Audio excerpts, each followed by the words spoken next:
one. I've got a take for this one for after, so remind me.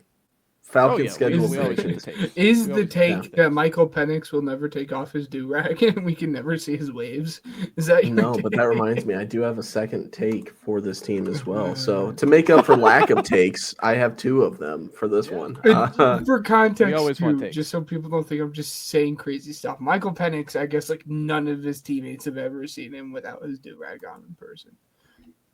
Anyways, Matt, He is insane, got? isn't he? crazy waves. 8-9 last season, second in the division, missed the playoffs. They were 13th in offensive EPA per play. That's with Kirk Cousins playing 14 games and Penix playing 3. .041. Their pass block win rate was 59% at 18th, and the run block win rate was somehow 71% with 20th, which is pretty bad.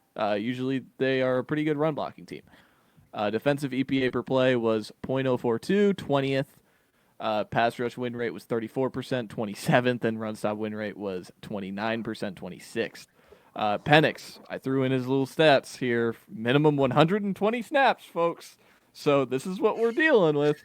.167 EPA per play, which was 10th. Very good. 48.3% success rate, which was 18th. Kirk Cousins, which the minimum 120 snaps, I think almost 50 quarterbacks hit that threshold. So, like, he's in the top, like, 2/5 of both of those and top 5th of the EPA per play. Cousins, this is of your normal starters, 300 snaps, .065 EPA per play, which was 18th, and a 49.2% success rate, which was 14th. So that's better. Their new defensive coordinator, Jeff Ulbrich from the Jets, and he had the headlines in the offseason, and it wasn't about him. So that he's a good defensive coordinator. I'll give him that. They kept Jake Matthews. They gave him an extension, 2 years, $45 million. He is now under contract for 4 more years. He's in his mid-30s. So that, again, it's much like, the McLaurin kind of conversation. Like, you're just paying a guy who you hit on the draft pick and you want him to retire with Falcons red on. So I get it. Brought back Mike Hughes, 2 years, $12 million. And Ryan Nazul will be their center. He played over 50% of the snaps last year because Dahlman got hurt early enough that he kind of was in and out of the lineup. He will be their starting center this year, 2 years, $9 million. Their additions, much like the Buccaneers, kind of, thin. Leonard Floyd, 1 year, $10 million. Divine Diablo, 2 years, $14 million. Morgan Fox, 2 years, $5.5 million. Their draft, Jalen Walker, again, they just make headlines with the draft. Jalen Walker, an edge off-ball linebacker, they take in round 1. And then they trade back into round 1. I hated this. All right, they trade back into round 1. All right, take James Pierce Jr. Wait, you gave up your first-round pick next year? You have a pseudo-rookie quarterback playing football for you this year. We'll get into it, but, that was something that they are dying for edge rushing need, and clearly they were willing to get it, and smart organizations like the Rams, who whole mantra was F them picks for 5 years, said, yeah, give us that pick. Come on. Bring that down here. And then Xavier Watson in the late round 3, I wanted to highlight. That's a pretty good pick. And then their departures, Grady Jarrett, longtime Falcon. He's out the door. Drew Dahlman also going to the Bears. Justin Simmons still not signed. He played over 90% of the snaps last year. And then Matt Judon, swing and a miss. Traded a 3rd-round pick for him, and he was awful. And then their season outlook question, much like Ben has mentioned, I had to mention the quarterback, so I did 2. I cheated a little bit, but Michael Penix, what does a successful season look like? Is it cumulative on how many wins they get or how gaudy his stats are? They're built around running the football, Bijan Robinson, powerful offensive line, even sprinkling Algier in there. Like Algier before Bijan got there was a 1,000-yard rusher, so he's pretty talented in his own right. And they kind of use his arm strategically to create explosives because London and Mooney are good. And then, was Michael Penix overdrafted? Yes. Was it only behind the Browns in terms of bad asset management at quarterback because they paid Kirk Cousins $90 million guaranteed, $45 million annually, and they took a guy with the 8th overall pick who I had in the late second rounder. So Yep. it's bad asset management. Does any of it matter if he's good? No, it doesn't. They are actively paying a guy $40 million to sit the bench and not disrupt their new process, Michael Penix Jr. But they also traded their first round pick next year, so they expect him to win games. Just a very funny double entendre going on. They're pulling in two separate directions here for me. And then, secondly, last 3 drafts they've drafted 6 IDL/edge rushers. Can one of them be good, please? Braylon Trice tore his ACL last year. Rukuroro barely saw the field last year. Brandon Dorless, he was pretty solid in spot starts. Zach Harrison has already been there. He's projected as the starter. And then the guys they drafted, Jalen Walker and James Pierce Jr. They let the one guy who was kind of good for them, Grady Jarrett, walk out the door. And for the contract that the Bears gave him, I get why they let him walk out the door. Judon, like I mentioned, bust of a trade. They're now left with just a youthful room, desiring production. Can someone break out? They need it really bad. Does it happen? I don't know, but it defines their season in 2025 if they have it or they don't. Exactly. I mean, everyone knew that was the need. Could they get any semblance of pass rush going? Everyone knew going into the draft that was going to be their plan. No one knew that they were going to trade their future first-round pick to trade up for James Pierce, but everyone knew that's what they needed. And again, that should absolutely be the season outlook question aside from the quarterback. Can any of these young guys put together a half-decent year for them to start thinking hey, maybe this paid off after all of this investment that we had, because we've invested a lot and it hasn't worked out thus far. So can James Pierce put it together? Can Jalen Walker put it together? 2 guys I wasn't necessarily high on, but again, it doesn't matter if they're good. So, but we can jump. Let's go ahead and take a look at it. So, let's go top row, middle row, bottom row. Great bye and week. Let's not stop. Oh my God, horrible. All right.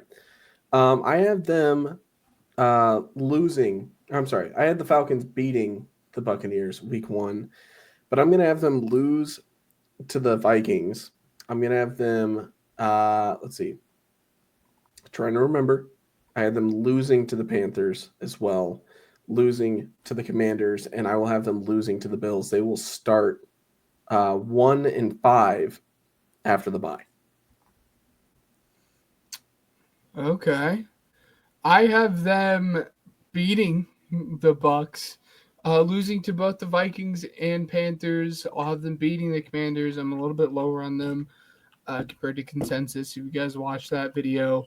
So I have them going and even 2-2 going into the bye week. And then I have them losing against the Bills coming out of the bye, starting off the first 6 weeks of the season, going 2-3, which isn't awful, but isn't, fantastic. Yeah, I have them starting 2-0 against Tampa and then Minnesota, and then losing the next 2 against Carolina, against Washington, 2-2 at the bye, and then obviously losing to the Bills. Sorry, Falcons fans, not really that sorry.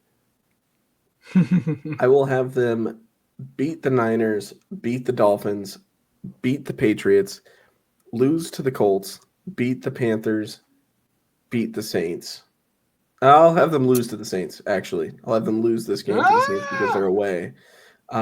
So, at this point, 6 wins right now after, week 12. 6 and 6. 6 and 5? 6 and 5, yeah. Or 6 and 5, sorry, because of the bye week. Yes, 6 and 5. Okay. Oh my goodness. I'm also realizing I messed up the Panthers prediction. I did have the Panthers losing to the Saints. But that's regardless. We'll talk about it in a little bit. In these 6 games, I have them winning every single one of them, other than the Patriots game. So that's, a victory against the Niners, Dolphins, Colts, Panthers, and Saints. And then they're in, week 9, they just have a straight loss to the Patriots. And, Falcons fans are coming through the first 12 weeks of the season absolutely ecstatic, saying, hey, we've only lost 4 games. Is Michael Penix that dude? And they're going to be jumping for joy. I have them coming out of the Buffalo loss, beating both San Francisco and Miami, and then losing the next two against New England, against Indianapolis, and then splitting the next two, beating Carolina, losing in New Orleans. I'm going to have them lose the next 3 games against the Jets, Seahawks, and Buccaneers. Actually, next 4. They're going to lose to the Cardinals as well. And the Rams. Geez, not good. And then they're going to beat the Saints to finish with 7 wins and 10 losses. Okay. It's not too far off of me. I have them beating the Jets, losing the next 4 against the Seahawks, Buccaneers, Cardinals, and Rams, and then winning against the Saints, putting their season at 8-9, which is right in the middle. Honestly, 8-9 is probably right where this team should be, but they're out here making stupid win now decisions. But again, a decent year. Probably end the season pretty happy about where Michael Penix ended up if you have them going 8-9. Yeah, I have them beating the Jets, beating the Seahawks, losing to the Bucks, losing to the Cardinals, losing to the Rams, beating the Saints, finishing 8-9, as you mentioned, around their win total, 7.5, minus 135, juice to the over, and then their division odds plus 220. So and again, this team is all on the wild card of the arm of Michael Penix. That is very, very talented. So it'll be interesting to see where it goes and how they end up. But Ryan has takes. Ryan, what are your takes? I do. So this was like a month ago, so it might have changed. I cannot currently look at the lines, so Matt can update me if I am wrong. However, this was as of a month ago, according to Fox Sports. Bijan Robinson's over/under total was set at 1,150.5. Okay. For total yards or rushing yards? Rushing. Total rushing, yeah. So rushing, yeah. Just rushing. You said Not what total. it was? What was it? 1,150.5. Well, it's at 1,200 now. So 1,200, even better. Yeah. I have it at I'm taking the under every single day of the week. I'm taking the under for Bijan, and then not only that, but if you guys remember, for my schedule predictions, I'll bring this back up. I had them going on a little bit of a run in this second, row, beating the. I think I had them beating the Niners, beating the Dolphins, beating the Patriots, losing to the Colts, and then I think beating the Panthers, losing to the Saints. A little bit of a run there. Reason why? Kirk Cousins is playing quarterback. They will be benching Michael Penix after the bye week. It's not going to be an injury. To bench him. Yeah, they're going to bench him after the bye week. And at that point, I mean, they're bringing in a veteran to try and compete against these teams like the Bills and the Niners coming right out of the bye. They'll split those 2 games, and they'll be like, well, Kirk didn't do too bad. Let's see what he can do against these ones. Miami, New England, Indy, Carolina, New Orleans. They need to be in the win column if they're going to compete in the division, and that's exactly what they're going to do. And so, it's going to be interesting. Malpractice if they did that at that point. It is so hard for a young quarterback to come back from stuff like that, given it has happened before. Look at Bryce Young, a quarterback within this division. But it would be malpractice for them to do that at this point. But let's be honest, if it was any division, it would be this one because we've seen it happen before. So I haven't ruled anything out with any team within this division. So if you're Raheem Morris in the situation that I've painted for the Falcons, that would be my question. Is this a job-saving move? It is. It's whether or not did you bring me here to win or did you bring me here to develop your quarterback that you wanted? Because at the end of the day, you hired me. We signed Kirk Cousins, and then you put me in the position to either develop the quarterback or play the quarterback that we're paying millions and millions and millions of dollars to bench. Which one do you want me to do? And at the end of the day, I'm a head coach in the NFL, and I'm here to win. And so that's what I'm going to do, and I'm going to put the team in its best position to win.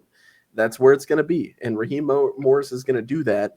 And I believe, at that point in the season where, you beat the Buccaneers, but you lost to the Vikings, you lost to the Panthers, and then you lost to the Commanders. Going into that bye, you're scratching your head like, listen, we have a pretty decent stretch. Like, we've got 12 straight weeks or 13 straight weeks of football before the playoffs even start. Mhm. And at that point, it's like, sure, I've got two quarterbacks that can, play the position, but which one is going to get me to play more football? I mean, when it's all said and done. And at the end of the day, I think that it's going to come down to Kirk Cousins returning to the field. That's my bold take for the season. Yeah. I don't know. Boys, you got anything? I do not. Does No. it get more bold than that? They always that they bench Penix? No, I really don't. They bench Penix and Bijan my- finishes under 1,200. Yeah. My bold take: Kyle Pitts breakout. No, just Oh. Shut up. Draft him then. Please draft him then. What is the Kyle Pitts breakout at this point in time? What is Like a Jonnu Smith season? Johnny because, Smith like- is a Pro Bowler. Stop it. That's what I'm saying. Yeah, that's exactly. It's like I feel like his expectations are just like exponentially high, and it's because he's the 4th overall pick. Like they should be Yeah. high, but Mind yeah, you, I hate I him. don't know. He's a weird player that like you never imagine him hitting open market, but like he's not his 5th year option. So Yeah. we'll see. Yeah. We'll see. Let's- We had to let's throw go in ahead Kyle and- Pitts. We had to. You'd be remiss. Let's get into the last